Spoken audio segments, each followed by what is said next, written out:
So the 70th anniversary of the Center Theater is very exciting, and it's kind of humbling to remember that that it showed its first films at Christmas 1947.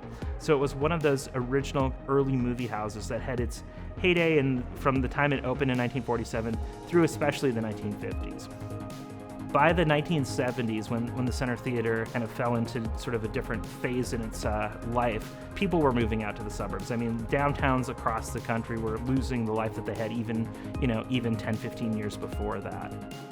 The theater was decayed. It had been vacant for I don't know how many years, and the interior was gone.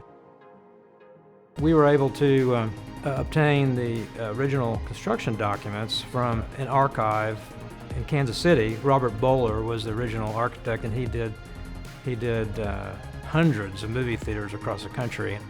One thing that we've attempted to do with this, with the preservation of the historic Center Theater, is preserve some of the more unique aspects of its architecture, beginning with the box office. One thing that does too is it tells you that when you're visiting the museum that you're both, you'll see the Chihuly chandelier on one side and you'll see the box office on the other. So you'll really see kind of the two aspects of what this museum is about in terms of its programming. Then we've preserved some of the banister and some of the interior work as well that really gives a feeling of historical architecture of a movie palace. This is something different, that it's not your typical movie-going experience. And I think it was a catalyst, I guess, in a way, of development in this area. I think helped stimulate activity on the west side of downtown. Before that, most everything was happening on the east side in Bricktown and in that area. This community really kind of realized that it had two things that it could do.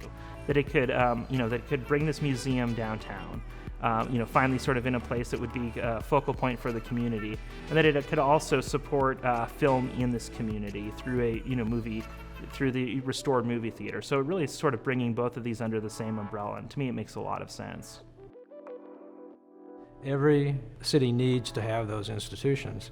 And though the art museum did exist at the fairgrounds, it wasn't in the center of the action, I guess, and it wasn't a civic location, which being across the street from City Hall is definitely a civic, prominent location. One thing that I would say is that the construction of the museum was able to fold the legacy of the theater into it. So you had this wonderful art house theater in downtown Oklahoma City. And the visionary leadership of this museum was able to see that, identify that, and by building a museum effectively around it, the history of the museum and the history of the theater kind of became one. The history of the theater was folded into the history of the museum. So we have this kind of greater, broader history of visual culture now in Oklahoma City that's really preserved by the Oklahoma City Museum of Art.